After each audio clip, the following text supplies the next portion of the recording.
Λοιπόν, που είχαμε μείνει. Πήραμε το κρασί μας, χαλαρώνουμε. Ετοιμαζόμαστε για βιασμό.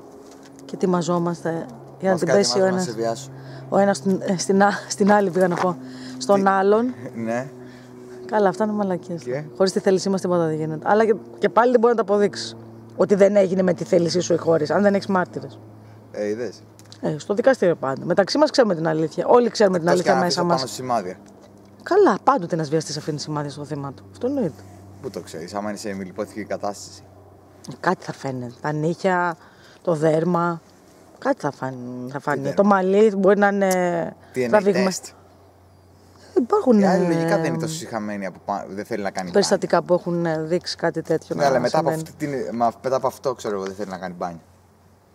Δεν πάνε για μπάνιο αμέσως. Πάνε στον αστυνομικό ή στο αστυνομικό τμήμα αντίστοιχα και κάνουν την καταγγελία. Και... Ξέρεις πόσο. Αυτό εντάξει δεν είναι τόσο στην Ελλάδα. Ξέρεις στην Αμερική μπορεί απλά να πει μία γκόμενα που έβγαινα μαζί της και την έφτιασα να μου καταστρέψει τη ζωή, να πει ότι τη βίασα. Θα έχει και δίκιο.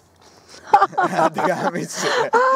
Παιδιά, ακούτε μια άποψη μιας φεμινίστριας. Δηλαδή, που δεν εντάξει, αλλά τη έκανε τη ζωή κόλαση. Ναι. Πώς την απέριψες όμως με τον τρόπο. Γιατί.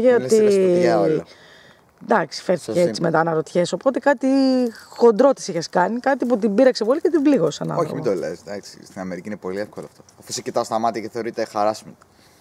Εντάξει, στην Αμερική και στην Αγγλία, γενικά σε ευρωπαϊκά κράτη. Αλλά εδώ πέρα είμαστε πιο βλάχοι. Η νομοθεσία είναι διαφορετική. Πιο βλάχοι. Και τα ήθη είναι διαφορετικά επίσης. Τέσπα. Βασικά εδώ πέρα είμαστε πολύ μαζεμένα, έχουν γίνει τα αγόρια. Σταματάμε για λίγο.